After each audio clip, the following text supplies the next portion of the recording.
Nah kan isi kamar juga harus kita pikirin. Isi kamar dalam artian isi kamar yang dia mau, bukan yang standar. Kalau aku enggak, aku hampir ada nggak standar sih, tempat tidur, terus lemari, terus meja rias. Kebanyakan cuman 2 itu aja paling, tempat tidur sama lemari. CCTV ada? Nggak ada. Aku sama rencananya Mana tahu nanti orang bisa koneksi orang mertua sama koneksi ke tempat kamar kan. Mungkin kan di kamar kegiatan dia ngapain diliatin di komputer. Nah, AC-nya bagi 2. Nah kalau aku nggak tahu nih isi kamar orang beda-beda. Ada yang plus AC, ada juga gitu. Ada mau kamarnya harus ada ininya, ada TV-nya. Terserah itu kan harus dikonfirmasi sama istri juga. Ini isi kamarnya gimana, mau gimana? Di list dulu semuanya, harga emas segini. Nah itu hitung, jadi nggak bocor. Nah biasanya sederhana aja, berapa orang nih semuanya, berapa ini cateringnya berapa. Biasanya catering, setahu aku catering itu dilebihin 50 porsi kalau nggak salah.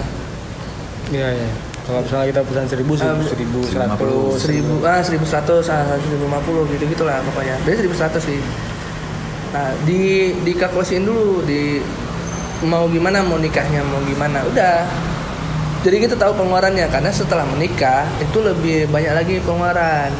Contoh, misal kalau misalnya dirimu cuman 6 bulan tinggal di tempat mertua, misalnya tempat si cewek kan, nanti bisa mau nyewa rumah. Sebenarnya ini kan nyewa rumah kan budget lagi tuh. Nyewa rumah bayarnya kan di depan, nggak di belakang. Rumah sekarang 8 juta 1 tahun.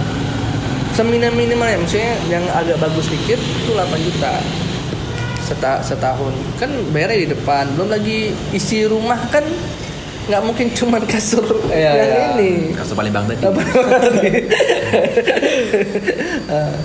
Kan itu yang dipikirin ya, makanya aku bilang 4 juta. Aku bilang pas emas 4 juta, kasian juga nih yang nikah nih.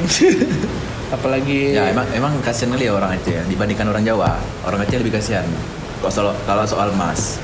Kalau orang Jawa udah sering tuh emas. Iya.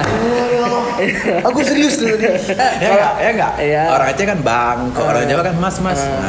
Nah kebalikannya, kalau setahu tuh ada nggak? Ada. Tapi ada tuh emas. Ada. Tapi ada yang emas asli. Di putaran. Gini, kalau misalnya mau nikah pakai emas asli deh, jangan pakai emas bohongan. Gimana tuh? Ada tuh emas bohongan. Mas, apaan sih? Sorry ya. Abang ada jokes tentang emas? Ada jokes tentang emas? Nggak ada. Nah, gue bilang ya kalau jokes tentang emas harganya 4 juta. Atau lumayan. Kalau dikalikan 20 kan 80, mending DP Avanza. Masih enak. Cuma masalahnya kalau nikah dia minum, kalau nikah kan ceweknya kan makan nasi, nggak makan pertalite. Kalau DP 80 kan. Tapi ke orang Jawa tadi ada ini ya, karaoke. Bukan. Ada karaoke juga kan? Ada ini undang-undang biduan. Kalau di Aceh ada rata-rata gitu. Aceh ada juga, yang salah tapi ada juga. PP. Nah, karena istriku adalah kawan kecil, jadi kami bisa ngomong terang-terangan. Saya, ini budgetnya berapa? Pakai adat jadi apa? Bebas itu ngomong. Enggak, kadang gini, lebih plong gini, aja gitu. Enggak lebih plong. Kadang-kadang biasanya yang kompor-komporin itu bukan keluarga inti. Kawan. Enggak, tantenya. Tante. Enggak, misalnya bibinya, misalnya adik mamanya, masa misalnya gini, misalnya itu yang jadi permasalahan juga, ajang gengsi ini. Iya kan, misalnya biasanya untung aja acara dia gede, acara kita kayak gitu. Itu jadi tolak ukur lah. Jadi tolak ukur. Ngapain sih acara-acara nggak wajib juga kan? Misalnya ya udah, ini kan acara adat. Tujuannya apa? Untuk memberitahu ke orang, ini sesuai adat, dan misalnya kayak ada presiden baru, tungdara baru apa namanya gitu ya. Kan itu kan ngasih tanda, istilahnya kayak tungdara baru tuh si perempuan ini dah pulang ke rumah ini gitu. Kan kasih tahu ke orang-orang. Kalau nikah aja, apanya nikah? Enggak, jadi itu gini. timbul itu lagi ya kan? Yang bikin rusak hitungan itu adalah tantenya itu yang nggak ada urusan sama si cewek itu, tapi bilang misalnya gini, misalnya orang punya itu kan calon kan, nah misalnya calon kan, nah, calonnya ini udah oke, tapi tantenya ngomong gini, masa ponaanku 15 mayam, 25 mayam lah gitu. Ini ku naikin tante Atau misalnya kok biasanya ibu adik mamanya kayak gitu. Tapi kalau aku pribadi aku ngapain kali biarin aja. Ya aku nggak mau ngapain, misalnya urusan dia. kalau misalnya yang nikah. pestanya kok kayak gini kali, misalnya sederhana kali, kenapa kebantu nggak lah, uang? banyak ngomong kebantu lah.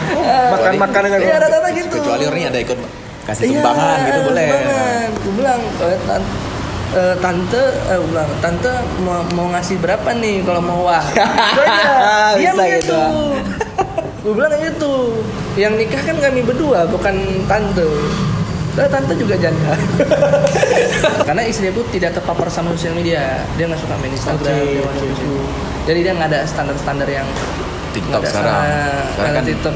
Itu standar TikTok tuh. Iya, aku tuh itu bisa bingung jadi faktor juga sih sebenarnya. Ya karena kan Gara-gara dia lihat nih kan.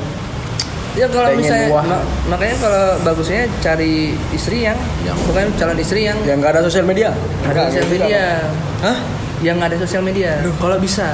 Nggak ada zaman sekarang mah. Kalau kok ini Ada kan Eric Kolim katanya jangan nikah sama orang kota, nikah aja sama gadis desa. guys kampung. Harus tidak terpapar sama sosial media. Tapi Maksudnya yang nggak Ada terlalu lihat kali lah. Maksudnya gara-gara dia lihat tuh nanti dia pengen kayak gini, jadi beban buat si laki ini gitu maksudnya. iya, kamu standar TikTok apa sekarang cewek? Kalau Cewek aku cowok kayak mana? Kalau aku lebih suka cewek yang PNS sih. Pegawai negeri sosmed. Aku pernah dekat sama cewek yang followersnya itu kemarin berapa ya? 30.000. Beban tuh. Beban. Yang like 100. Hah? Follower 30. Beli follower. Dia berarti beli follower. Nggak beli follower. Kawan-kawannya semua kayak. Enggak. 30.000 follower apa? 30. Bukannya dia 30.000 followers dan aku tuh beban karena apa ya? Terlalu terekspos sama sosial media. Aku nggak mau. Iya. Takut aku. Memang secara karena aku bisnis, aku misalnya kalau aku jahat aja, aku bisa ngandelin cewek itu untuk jadi BA di usahaku. Cuman aku nggak mau. Takut aku sama cewek yang terlalu terekspos. terus kaya, takut gitu. Makanya kayak kok takut. Beban gini. Aku ngerti. Untuk menikah, Ya. ego cowok itu tersenggol cuman 2 tuh. Kalau enggak tentang kaya, yang kedua yang pertama kaya sih, yang kedua adalah kalau kita bawa cewek enak dibawa ke pesta, kalau kita nggak enak dibawa ke pesta, jelek lebih tepatnya. Fisik ya. Fisik Ya. itu gitu. Ya gitu, bebannya situ. Aku kalau menikah tuh kalau misalnya ngemutusin, karena kan menikah kan keputusan yang seumur hidup lah. Harus mikirnya itu Matang-matang. berjuta-juta kali. Ini bagus nggak nih? Bukan bisa bagus nggak nih aku nikah dia? Karena pertimbangannya kan nikah aku sama istri, terus sama keluarga dia, sama yang di samping-samping dia itu yang aku pikirin lah. Ini nih kedepannya gimana? Aku kalau misalnya ada kayak tante-tante itu aku udah paling males tuh. Karena ada yang kayak gitu.